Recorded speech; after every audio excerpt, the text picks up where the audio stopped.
Comme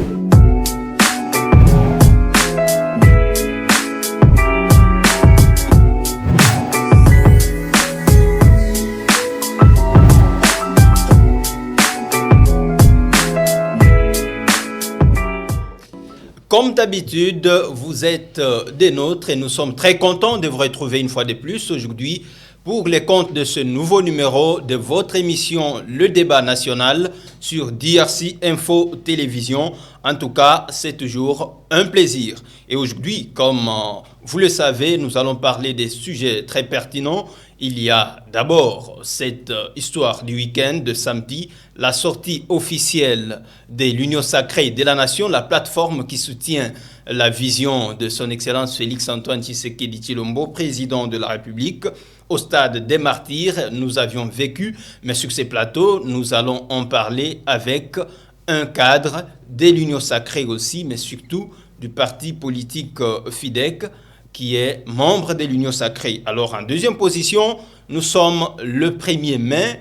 Comme partout dans le monde, on célèbre la fête du travail. Le travail en RDC, est-ce cela vaut la peine d'être fêté ou qu'est-ce qui ne va pas? Mais nous allons, avec cette célébration, faire un mariage avec ce rapport de l'Inspection générale des finances, IGF, qui a établi à l'issue d'une mission de contrôle du fichier de la paye des agents et fonctionnaires de l'État.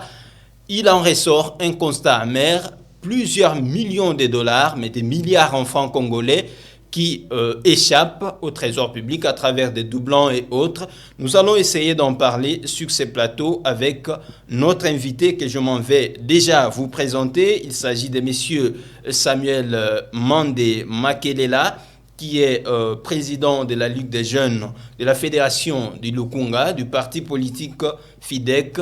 Monsieur Samuel, bonjour et bienvenue sur ces plateaux. Bonjour Georges et merci de me recevoir. Merci à DRC Info TV.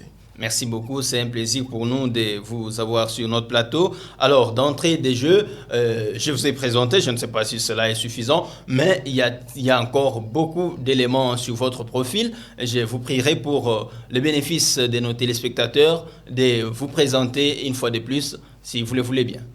Merci beaucoup. Je commencerai déjà par saluer tous les téléspectateurs. Je suis Samuel Mandé Makelela, comme vous l'avez dit. Je suis président de la Ligue de jeunes Fédération Lukunga du FIDEC. FIDEC, Front des indépendants pour la démocratie chrétienne. Parti cher à notre autorité morale, son Excellence Madame Fifi Masuka Saini, gouverneure du Lualaba. Je suis, en dehors de la politique, je suis banquier.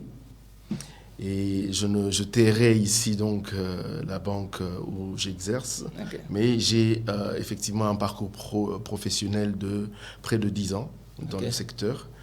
Et pour cela, j'ai voulu, après avoir acquis expérience et expertise, me lancer en politique pour savoir apporter une pierre dans la construction de ce grand et beau pays. Et j'ai d'ailleurs toujours partager la vision du chef de l'État, son Excellence M. Félix Antoine Tshisekedi, qui a pour moi toujours défini l'avenir de ce pays, qui a toujours défini porter à cœur ce pays, et il le démontre encore aujourd'hui. C'est pour cela que je me suis lancé, c'est pour cela que j'ai aussi rejoint le FIDEC pour accompagner notre Excellence Fifi Masuka, qui, dès le début, a porté le président de la République dans son cœur, a porté cette vision et a accompagné cette vision. Aujourd'hui encore, nous sommes dans la même dynamique. Nous sommes aujourd'hui dans l'Union sacrée pour continuer ce travail qui a déjà commencé. Pour continuer ce travail qui a déjà commencé, on comprend que vous avez ce souci d'accompagner le président de la République dans sa vision, mais vous avez choisi comme parti politique le FIDEC. Alors, quelle est la vraie raison qui vous a poussé à rejoindre le FIDEC? Alors, la vraie raison qui m'a poussé à rejoindre le FIDEC, c'est d'abord le leadership féminin. Quand on regarde la structuration, la hiérarchie du FIDEC, on voit effectivement que l'on donne beaucoup d'espace à la femme. Et c'est quelque chose de très rare dans le milieu politique, dans l'environnement politique congolais. Pendant ce temps-là, on a remarqué que dans l'histoire de ce pays, il y a eu des femmes qui se sont démarquées, il y a eu des femmes qui ont porté ce pays et qui ont réalisé des grandes choses. Et alors, j'ai bien voulu travailler sous ce leadership, le leadership de Son Excellence Sefi Masuka, qui aujourd'hui démontre à la face du monde qu'une femme peut réussir, qu'une femme peut le faire. Et on le voit avec ses actions. Le Lualaba aujourd'hui est en pleine ébullition, le Lualaba aujourd'hui est en plein essor sous ce leadership. Et c'est sous ce leadership que j'ai bien voulu travailler. Voilà pourquoi j'ai rejoint le FIDEC. Donc vous êtes un homme genré, comme on dit, la masculinité positive. Vous soutenez la femme, vous avez envie d'aller avec elle au-delà. Mais le FIDEC aujourd'hui, comment il se porte sur la scène politique? Alors, je pense que nous l'avons démontré au stade de Martyrs ce samedi. Le FIDEC est l'un des partis le mieux implantés dans la République. Nous sommes dans toutes les provinces. Nous avons des fédérations dans toutes les provinces. Nous sommes bien implantés. Nous avons une représentation à Kinshasa très forte. Nous sommes partie prenante de l'Union sacrée et nous avons démontré que, en dehors de notre jeunesse, nous avons pu mobiliser autant que les autres cadors de l'Union sacrée. Nous avons ramené avec nous nos sympathisants et nous avons démontré notre force. Le FIDEC se porte très bien et on peut le voir aujourd'hui. On peut le voir aujourd'hui. Alors, passons directement au premier sujet. C'est la sortie officielle de l'Union sacrée, votre plateforme politique. Vous soutenez la vision du président de la République, Félix Tshisekedi. Alors, vous vous êtes retrouvé au stade de Martyrs. Quel a été le message principal de cette messe? Alors, le message principal, c'est que nous devrions nous unir autour de la vision du chef de l'État pour apporter un développement à ce pays, pour rétablir l'autorité de l'État sur tout l'étendue de la République, pour travailler avec le chef de l'État, mais ayant des Congolais et des Congolaises unis. C'est cela qui a été le message fort apporté au stade ce samedi. Alors, cette mobilisation, est-ce pour vous un signal fort que vous avez lancé aux adversaires politiques pour les échéances électorales à venir, notamment de décembre 2023 ici? Naturellement, on a donc vu une population congolaise derrière le chef de l'État, une population congolaise qui veut donner un second mandat au chef de l'État pour lui permettre effectivement de matérialiser ce qu'il a jusqu'à aujourd'hui porté comme vision, ce qu'il a commencé comme travail pour pouvoir l'amener à son achèvement. Alors, en face de nous, nous ne voyons qu'un second mandat que nous donnerions au président de la République parce qu'il a été clairement défini. Le monde entier a pu voir que les Congolais sont derrière Félix Tshisekedi. Mais l'opposition estime que vous n'avez pas de bilan qui peuvent vous amener à offrir un second mandat au président de la République, Félix Tshisekedi. Que répondez-vous par rapport à cela? Alors, bilan, nous en avons. Plusieurs programmes ont été lancés au cours de ce quinquennat, des programmes phares, des programmes qui sont censés conduire la RDC vers un développement. On l'a toujours dit, le développement, c'est trois choses: l'éducation, les infrastructures et l'énergie.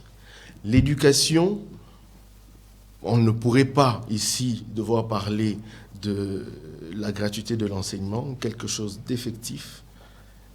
Le chef de l'État l'a lancé, aujourd'hui nous sommes en train de le vivre, pour effectivement permettre aux Congolais de pouvoir accéder à la science, de pouvoir accéder à ce qui peut faire en sorte que la main-d'œuvre soit le mieux qualifiée que possible. Le chef de l'État a lancé le programme de développement de 145 territoires. Regardez bien que dans ce programme, pour la première phase, vous avez les hôpitaux, vous avez les écoles, vous avez les bâtiments administratifs. Les hôpitaux, naturellement, la santé, c'est quelque chose de très important. On devrait garder les Congolais en bonne santé pour savoir maintenir une main-d'œuvre. Les écoles, naturellement, pour que nous ayons une main-d'œuvre qualifiée. Les bâtiments administratifs pour pouvoir solidifier la présence de l'État sur tous les territoires de la République. La prochaine phase, effectivement, de ce programme sera effectivement les infrastructures et l'énergie.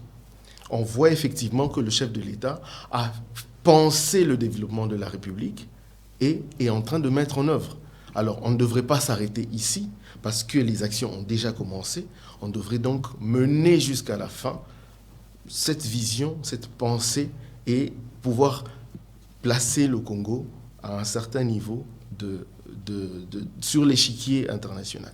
Mais il y en a qui voient beaucoup plus, c'est vrai, vous parlez de l'éducation, on s'est dit, bon, est-ce que la gratuité de l'enseignement pouvait-elle tenir debout dans une situation où l'État congolais n'a pas assez d'écoles pour accueillir tous ces élèves dans les conditions qui répondent? Parce qu'on se rend compte qu'un enseignant se retrouve dans une salle de plus ou moins 100 élèves qu'il ne sait pas contrôler, suivre de près comme il se doit.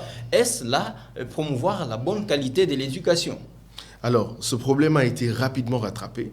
Je pense que ce matin, j'ai vu des images où 16 écoles au Congo ont été livrées. Dans le cadre du programme de développement de 145 territoires, les écoles que l'on cherche sont en train d'être livrées, sont en train d'être finalisées. Alors, il était important que le programme de gratuité soit lancé et que juste après suivent les écoles, la dotation des écoles. On comprend effectivement que si certains veulent détruire ce programme, détruire ce qui a été lancé par le chef de l'État, il a effectivement pensé à tout. Alors, maintenant, revenons au meeting de l'Union sacrée, à la sortie officielle. L'opposition s'est dit, parce que vous y étiez au stade, si je ne me trompe pas, vous l'aviez dit, oui. Lorsque les leaders sont entrés, le présidium, disons, lorsque ce présidium est entré, on s'est rendu compte qu'il est entré un peu en retard par rapport au programme tel qu'établi. Il y a eu des militants qui sont arrivés très tôt et qui, à un moment donné, sont sortis avant que les leaders ne puissent s'exprimer. Ils se sont exprimés, comme disent certains, face à un stade presque vide ou à moitié vide. Alors, on s'est dit, l'opposition, plus particulièrement la Mouka, avec Prince Epenge, qui dit que c'est un aveu, parce que quand les fidèles quittent la messe, selon lui, avant que les prêtres ne puissent dire son homélie, c'est un désaveu que ceux-ci font à l'officiant du jour. Alors, est-ce que vous sentez-vous coupable de ces retards-là qui vous a finalement rendu un tout petit peu ridicule en s'exprimant à un stade presque où les gens étaient déjà sortis? Alors, il faut revenir dans le contexte. C'était une journée très ensoleillée. Les sympathisants sont arrivés très tôt. Beaucoup sont arrivés autour de 5 heures du matin. Et dans une journée aussi ensoleillée, il y a donc des déshydratations, des étouffements et ainsi de suite. Il y a eu un problème, je veux dire, de coordination. Après, c'est une œuvre humaine. C'est tout à fait normal. À cet instant-là a commencé la distribution d'eau à l'extérieur du stade de Martyrs. Donc l'Union sacrée avait prévu de l'eau pour les gens qui étaient venus? Naturellement. C'est la moindre des choses. Nous sommes africains. C'est la moindre des choses. Il y a donc la distribution d'eau a commencé à l'extérieur. Alors, beaucoup se sont rués pour vouloir se déshydrater. Et malheureusement, c'est en ce moment-là que le présidium a commencé son discours, a fait son entrée, a commencé son discours. Alors, il a clairement été démontré que le stade a été plein comme un œuf. Les images sont là. Mais à cause d'un problème de coordination, mais on ne devrait pas en tenir rigueur parce que le message est clairement passé. Les médias l'ont relayé. Alors je pense que ceux qui étaient à l'intérieur l'ont clairement entendu. Ceux qui étaient à l'extérieur du stade l'ont entendu, également ceux qui étaient à la maison. Mais l'impression qu'on a donnée au départ, c'est que tout était parfait, tout était bien préparé pour que ça soit une réussite totale. Mais quelque part aussi, est-ce que ne pensez-vous pas que la présidence aurait péché en communiquant les déplacements du chef de l'État presque à l'heure même où la manifestation avait lieu pour le Congo central, le chef de l'État qui devait se déplacer, je crois, vers Kassangoulou et autres. Donc, la communication est arrivée presque à ce moment-là même, alors que certains manifestants venaient avec l'intention de voir le chef de l'État présent dans le stade. Vous ne pensez pas que ça aussi était un élément démobilisateur de cette masse? Alors, le président de la République est président de tous les Congolais. Quand il y a une frange de Congolais qui se réunissent, avec certes l'intention de le porter lui comme président de la République, mais il doit rester président de tous les Congolais. Il a un agenda à respecter. Nous avons fait notre part. Nous nous sommes réunis aussi entre Congolais. Nous l'avons porté au niveau de notre candidat et notre seul candidat. Il n'était donc pas obligé de devoir être au stade et je ne pense pas que ceux qui sont venus venaient dans l'intention de vouloir rencontrer le président de la République parce que ça n'avait jamais été communiqué.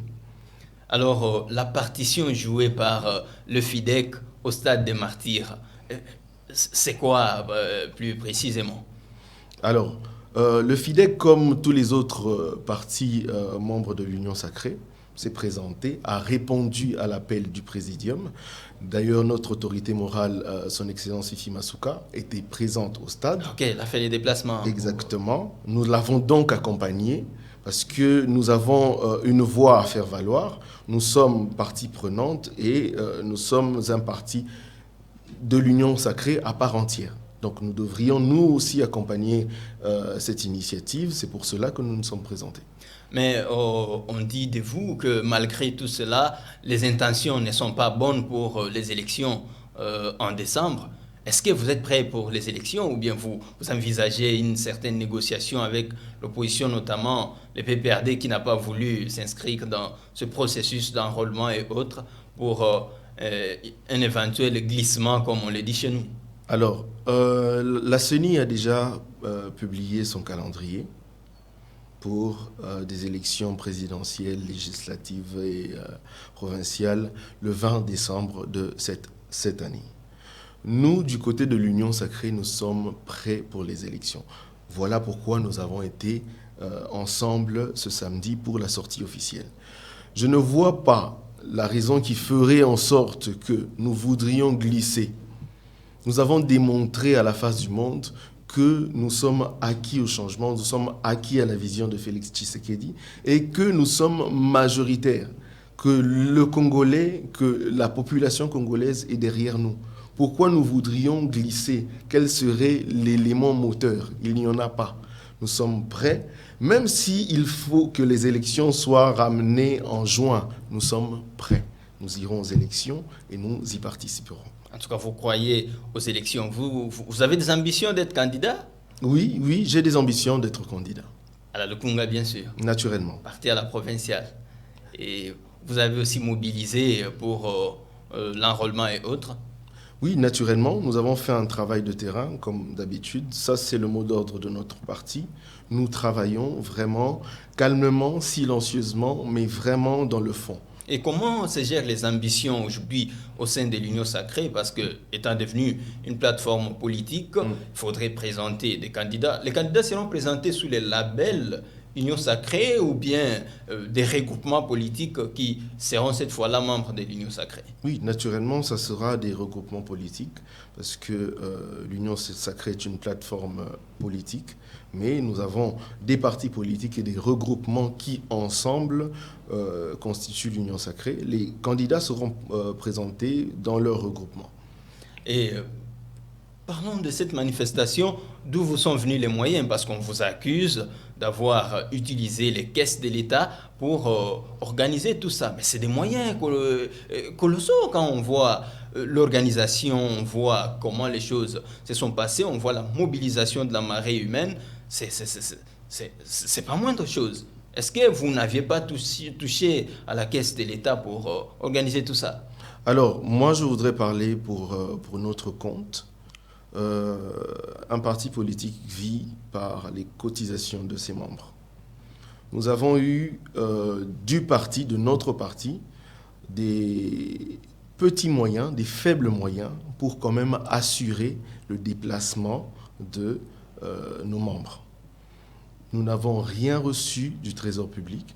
Je pense que j'ai moi-même participé aux réunions préparatoires où nous avons effectivement, nous nous sommes dit que dans ce que nous avions comme dans nos caisses du parti, nous n'avions pas suffisamment, mais nous devrions quand même nous sacrifier pour le parti.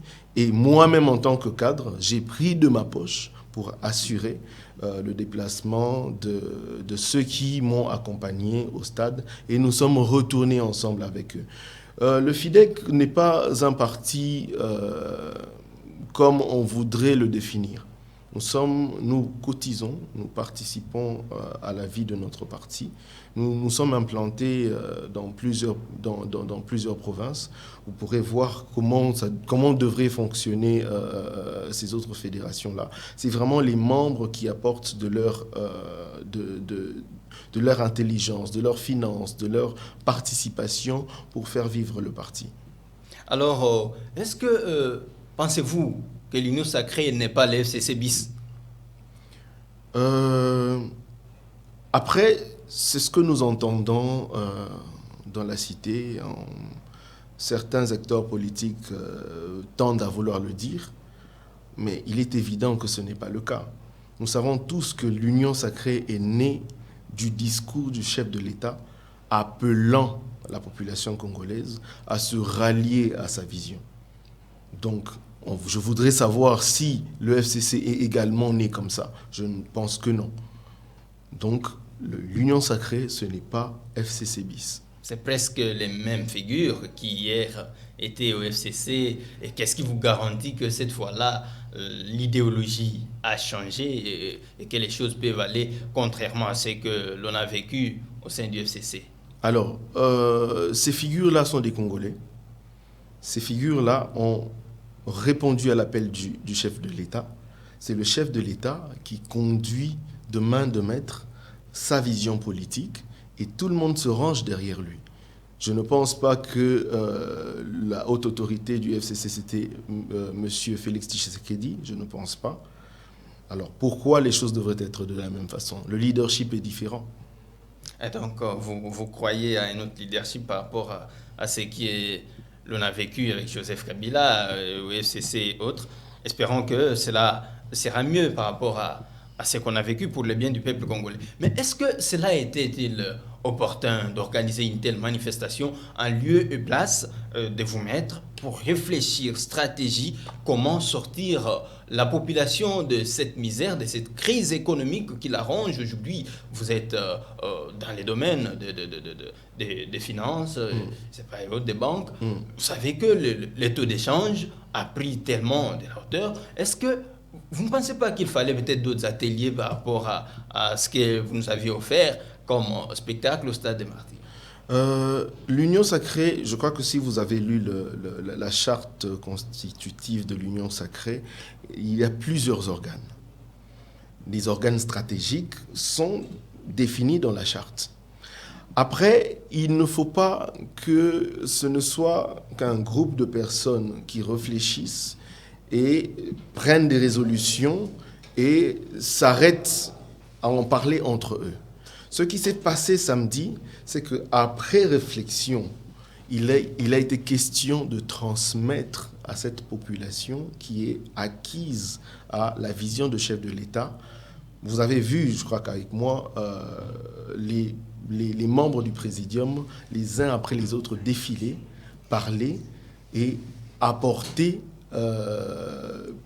prendre parole sur un aspect de la vie sociale de la République. Chacun a pris parole dans ce sens-là. Le cas du ministre de l'économie qui a essayé de rassurer que les dollars va essayer d'être revu ou va se stabiliser d'ici là. Mais vous êtes de ces domaines-là. Pensez-vous que ça se règle à travers un discours ou bien ce sont des stratégies qu'il faut mettre en place pour trouver solution à cela? Naturellement, ça ne se règle pas dans un discours. Après, il faut prendre des mesures. Mais dès le moment où l'on vient, on énonce dans un discours les faits, Ça veut dire qu'on a la capacité effectivement de pouvoir prendre des mesures pour endiguer la situation. Et moi, je pense que nous connaissons tous Monsieur Vital Kamerhe. C'est un brillant monsieur, faisant partie de l'élite de ce pays, et qui ne parlerait pas en vain. Il ne parlerait pas en vain. Mais vous êtes dans ce domaine-là, si je peux vous poser cette question, qu'est-ce qu'il faut aujourd'hui pour que le taux d'échange redevienne stable? Alors, nous devons comprendre que nous avons une économie extravertie. Souvent, on oublie que le taux de change est aussi fonction des aléas mondiaux. Au jour d'aujourd'hui, je voudrais quand même pouvoir placer ceci. Le président Tshisekedi est le président qui a fait face à plus de crises mondiales qu'aucun autre. Nous avons eu la crise du Covid, où le monde entier s'est arrêté pendant toute une année. Comprenez qu'il y a des répercussions à moyen et à long terme. Nous avons actuellement la crise russo-ukrainienne. Nous avons le changement de pôle avec la Chine, le bloc Chine-Russie, Inde d'un côté. Nous avons Union européenne, États-Unis de l'autre côté. Nous avons des changements au niveau de la politique économique américaine, où il y a récemment eu des décisions sur le rehaussement des taux de la Réserve fédérale. Tout cela, mis ensemble, doivent nécessairement avoir un impact sur les économies de tous les autres pays. Et notre pays ne devrait donc pas être épargné de l'impact des décisions, de l'impact des mouvements mondiaux. Alors, maintenant, il faudrait que nous prenions des décisions ou que nous prenions des mesures pour endiguer, effectivement, pour amortir les chocs. Et c'est là le problème, ces mesures-là tardent à venir parce que, vous savez, quand on meurt de faim, c'est tous les jours, hein. On n'a pas besoin d'attendre un mois pour que cela se règle. Qu'est-ce qui fait que ça tarde jusqu'aujourd'hui, qu'on sente cet impact-là d'un nouveau leadership avec le gouvernement Sama 2? Après, il faudrait que les Congolais soient responsables de leur pays. C'est-à-dire? Nous devons tous être responsables de notre pays. Nous devons créer un marché intérieur. En dehors des efforts de l'État, les Congolais doivent se mettre dans l'entrepreneuriat. Nous devons produire localement. Nous ne devrions pas, pour manger du poisson, l'importer de Namibie. Est-ce qu'on promouvoit cet entrepreneuriat local? Mais les agences ont été créées. Le président de la République a créé suffisamment d'agences. Mais les Congolais, nous ne devrions pas... Ce qui est bizarre, c'est que les étrangers, dans cette même économie, arrivent à créer des entreprises et à être prolifiques. Mais les Congolais ne créent pas des entreprises dans cette même économie. Vous avez les Indiens, les Libanais, qui créent des entreprises, même à partir de rien, et ils deviennent prolifiques. Mais les Congolais ne le font pas. Est-ce qu'on a éduqué cette population à l'entrepreneuriat? C'est là aussi le problème, c'est la responsabilité de l'État aussi. La responsabilité de l'État, la responsabilité des Congolais. L'État, c'est les Congolais. Moi, je voudrais inviter les acteurs, non seulement politiques, mais les acteurs sociaux, à pouvoir accompagner cette jeunesse, accompagner cette population à cet essor. Nous ne devrions pas mettre la charge de tout ce pays sur un seul homme. Il faut effectivement une graduation. Il faut effectivement que chacun de nous, là où nous nous tenons, travaillions, apportions quelque chose pour ce pays. Sinon, rien ne changera. On se retournera à chaque fois vers le président de la République. Le président de la République travaillera, mettra en place des mécanismes, créera des agences d'accompagnement, mais nous serons assis et rien ne bougera. On a accusé que ces agences, à un moment donné, je parle de l'opposition qui proteste, pour dire que ces agences ressemblaient à une sorte de gouvernement parallèle par rapport au gouvernement qui est déjà là. Il a créé un autre gouvernement au sein de la présidence en mettant en place toutes ces agences-là. Est-ce que ces agences-là font-elles réellement leur travail pour que l'on ait cet impact-là voulu par le chef? Je veux citer l'exemple d'une seule agence, le FOGEC, le Fonds de garantie pour l'entrepreneuriat congolais. est-ce que les entrepreneurs ont déjà approché cette agence? Cette agence a pour mission d'accompagner les entrepreneurs à accéder au financement. Mais est-ce que les entrepreneurs congolais ont même eu vent de l'existence de cette agence? Est-ce qu'ils ont approché? Je pense qu'à ce jour, le FOGEC a cette mission et est en train de travailler exactement dans ce sens-là. Il y a des entrepreneurs qui ont approché le FOGEC et qui vont se voir accompagnés d'un financement. Alors, c'est très important que les gens comprennent aussi le travail de toutes ces agences-là, parce que l'ignorance tue. Et quand la population n'est pas informée de ce qui s'est fait pour son bien, à ce moment-là, elle meurt. Naturellement. Alors, donc, c'est très important que même ces agences se fassent connaître auprès de la population bénéficiaire. Dans les cas contraires, on aura des agences où des gens se contentent de leur bureau, de leur climatisation, et puis finalement, à la fin du mois, ils ont leur salaire comme il se doit, alors que le travail attendu d'eux n'est pas fait convenablement. À un moment donné, le président de la République, s'adressant au gouverneur de province, avait dit qu'il va procéder à une sorte de cotation. Pendant une durée donnée, il va coter le travail de chacun. Est-ce que cela s'est-il déjà fait à un moment, ici chez nous? Alors, je ne saurais y répondre.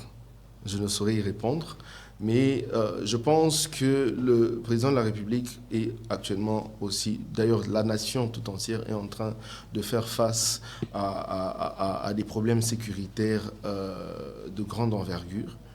On ne devrait pas terminer cette émission sans parler de l'agression du Rwanda à notre égard. C'est un problème qui, effectivement, occupe non seulement la pensée du chef de l'État, mais je pense que nous tous aussi, en tant que Congolais, c'est un problème qui nous occupe tous. C'est vrai parce qu'il s'agit de la défense de la nation, il s'agit de la souveraineté qui est menacée. Naturellement. Mais d'un autre côté, je pense que nous sommes Congolais, nous sommes tous Congolais, nous sommes appelés à apporter quelque chose à notre nation, à être responsables de notre nation. C'est pour cela qu'il y a des échéances électorales.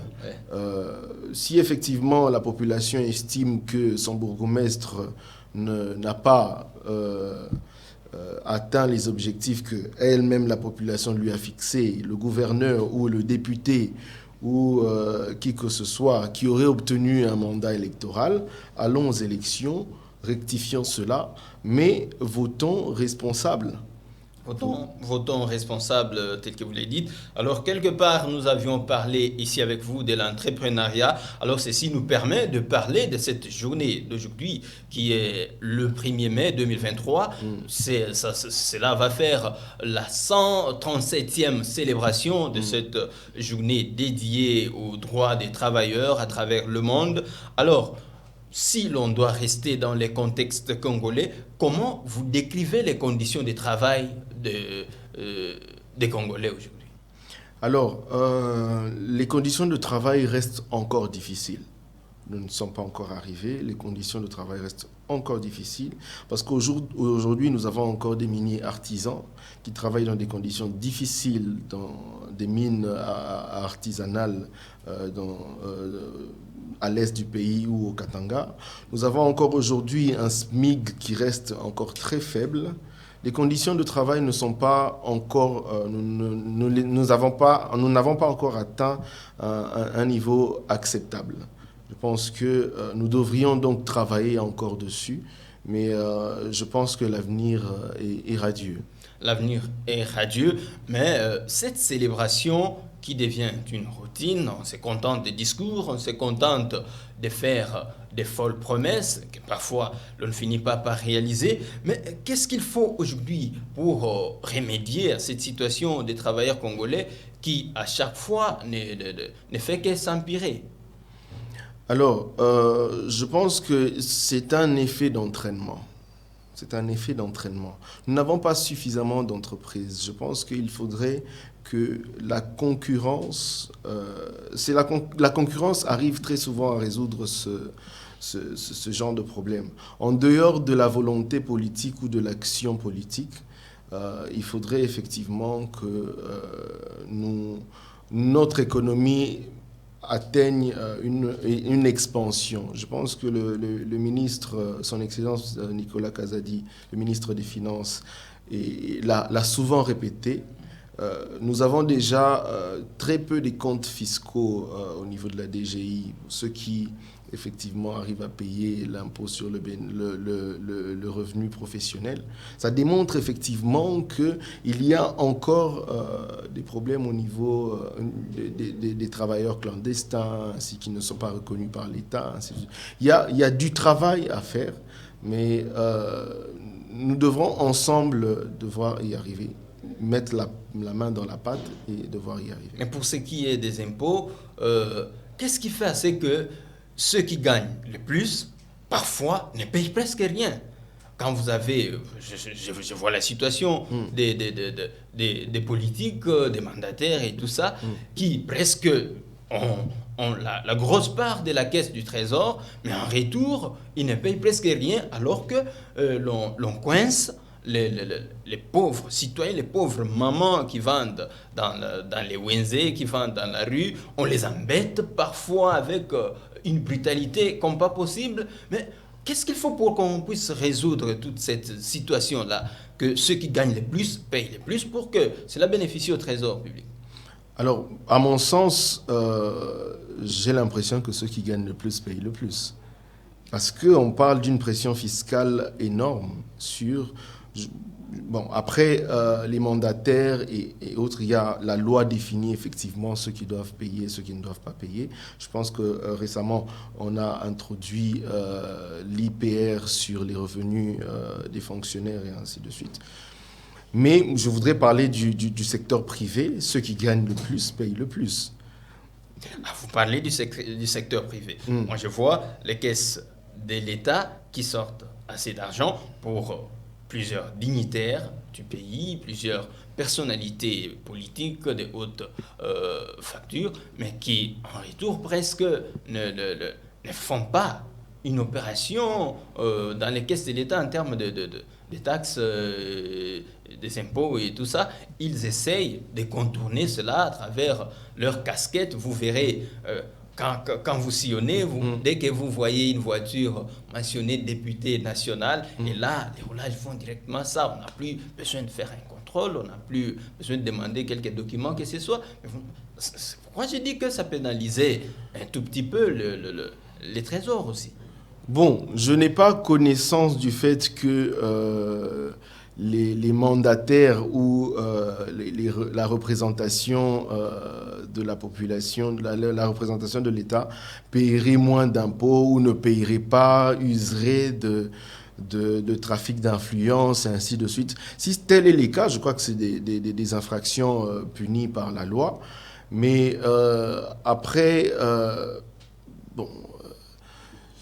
La loi définit effectivement ce qui doit être rétrocédé et je pense et je sais que cela est de rigueur. D'ailleurs, comme on a souvent l'habitude de le dire, presque 80% des recettes de l'État vont dans la rémunération des fonctionnaires. Donc, je ne dissocie pas un secrétaire général à un huissier ou un conseiller... à un secrétaire général. Je pense que dans la globalité, tout cela constitue effectivement l'enveloppe qui est donnée à la rémunération des agents de l'État. Puisque vous parlez de la rémunération des agents de l'État, récemment, l'IGF a établi son rapport après la mission d'audit des fichiers de la paye des agents et fonctionnaires de l'État. Il en ressort un constat très, très amer. C'est plus ou moins 1 milliard et quelques millions de francs congolais qui sont détournés, soit octroyés à des agents qui ont plusieurs dont les noms sont repris dans plusieurs listes, soit encore ce sont des fictifs qui n'ont même pas des numéros matricules, mais qui bénéficient ou qui ont des faux numéros matricules, et ainsi de suite. Alors, qu'est-ce qu'il faut aujourd'hui pour qu'on puisse résoudre cette question-là dans la paye des agents de l'État pour qu'il y ait un équilibre? Alors, je voudrais déjà commencer par saluer le leadership du chef de l'État qui a, dès la définition de sa vision, porté un point d'honneur sur la lutte contre la corruption. Et cela se matérialise par les actions de l'Inspection générale de finances qui, elle, en voulant matérialiser cette vision, a mis en place des patrouilles financières. Ce que nous déplorons aujourd'hui, c'est un système qui a plusieurs années d'existence. Alors, si nous voulons effectivement aujourd'hui améliorer les conditions des Congolais, nous devons effectivement mettre fin à ce genre de pratiques. L'IGF aujourd'hui a fait son travail, a mis sur la place publique des faits graves de détournement et de vol. Alors, maintenant, nous appelons le procureur général de la République de se saisir du dossier et de montrer l'exemple, de montrer qu'aucun Congolais ne devrait bénéficier de l'État plus que les autres. Des noms ont été cités, il y a des listes qui ont été transmises, on parle de plus de 800 personnes, je pense, Ouais, 900 étant sur plusieurs listes. Sur plusieurs ça. Il y en a listes. même qui sont dans 15 listes des différents services. Alors je pense que l'appareil judiciaire de l'État devrait nécessairement faire son travail pour pouvoir donner l'exemple. Mais est-ce que cette justice aujourd'hui rassure à nous produire un bon travail? Vous allez vous rappeler avec moi que l'on assiste à des scénarios, on arrête, et après 1 mois, 2 mois, on vous dit, bon, c'est liberté provisoire, et puis qu'il reste une liberté définitive, soit c'est un cas de maladie, et on évacue à l'étranger, soit carrément, on libère, on vous dit, bon, telle juridiction a décidé qu'il n'y a pas des indices de culpabilité, on libère. Est-ce que cette justice nous garantit la confiance aujourd'hui qu'on peut rétablir cette situation à la normale? Alors, après, nous sommes une jeune démocratie. Nous avons des lois et des textes qui doivent encore être, je ne dirais pas... Abrogés, refaites, amendés, améliorés. Et dans ce sens, je voudrais inviter l'Assemblée nationale et le Sénat à se saisir de telles initiatives. Parce qu'on remarque effectivement que plusieurs lois ont des vides. Plusieurs lois laissent des possibilités aux criminels de pouvoir s'en sortir. Donc il est temps de pouvoir légiférer, il est temps de pouvoir amender et de pouvoir corser la loi pour permettre effectivement aux juges, aux magistrats d'avoir suffisamment de textes, d'avoir suffisamment d'outils pour bloquer tous ceux qui voudraient échapper par les vides que laisserait la loi. Pensons que la fonction publique, le ministère des Finances, le ministère des Budgets, tous ces ministères qui sont concernés par rapport à ces dossiers sanglants, que l'IGF, des révélations que l'IGF vient de nous faire, vont travailler en synergie pour qu'il y ait des solutions qu'on attend. Sinon, c'est une situation qui est tellement déplorable. Il y a des milliers et des milliers de Congolais qui sont encore nouvelles unités, qui, du reste, il y en a aussi qui ne sont même pas engagés, qui attendent, qui ont des compétences qu'il faut, mais qui ne parviennent pas à travailler. Il faudrait, en tout cas, nettoyer ces fichiers-là pour qu'on mette aussi tous ceux qui doivent travailler, rendre service à l'État, mais surtout que la justice nous fasse le travail et les bons. Alors, ceci nous permet de chuter parce que le temps, on nous signale déjà que nous sommes presque à la fin de notre temps. Alors, vous avez une minute ou 2 minutes pour un mot de la fin et on se sépare. Alors, merci beaucoup de m'avoir reçu. Je profiterai de ce temps pour pouvoir remercier notre autorité morale, son Excellence Fifi Masuka, pour le leadership qu'elle imprègne dans notre parti. Je ne manquerai pas de pouvoir remercier l'honorable Marie-Louise Ekpoli, notre secrétaire générale, qui s'est saisie de ce leadership et imprègne, elle aussi, d'une main forte, un leadership sérieux. De ce pas, je voudrais inviter la population congolaise à se responsabiliser. Ce pays nous appartient tous. Ce pays n'est pas l'apanage de certaines personnes. Je voudrais ici que nous prenions conscience que si changement il faut y avoir, changement doit passer par chacun de nous. Nous devons donc être tous acteurs de ce changement pour un Congo meilleur. Nous devons tous être acteurs de ce changement pour un Congo meilleur. C'est cela votre mot de la fin, du moins pour aujourd'hui. Nous espérons vous retrouver dans nos prochaines émissions parce qu'il y a plusieurs matières que nous devons débattre avec vous. Je rappelle, mesdames et messieurs, que nous avons reçu pour vous sur ce plateau M. Samuel Mandé Makelela, qui est le président de la Ligue des jeunes du parti politique FIDEC, Fédération de la Lukunga. Alors avec lui, nous avons parlé de la sortie officielle de l'Union sacrée de la nation. Nous avions parlé aussi de la journée du 1er mai, qui est la fête de droits de travailleurs. Est-ce que fête au Congo? Doit-on en parler réellement pour les travailleurs? Ça, c'est entre guillemets, c'est à vous aussi de répondre. Et nous avons fini par parler de cette question, des révélations troublantes de l'IGF sur les détournements des fonds dans la paye des agents et fonctionnaires de l'État. En tout cas, ça a été pour moi un plaisir de vous servir pour ce nouveau numéro. Ça faisait bien longtemps qu'on ne s'est pas vu. C'était suite à un souci de santé, mais nous sommes de retour. Dieu a fait grâce, suite à vos prières aussi. Nous sommes contents de continuer avec vous pour le bien du Congo. Le débat national, votre émission revient très prochainement pour un nouveau numéro et avec d'autres invités. D'ici là, portez-vous bien et au revoir.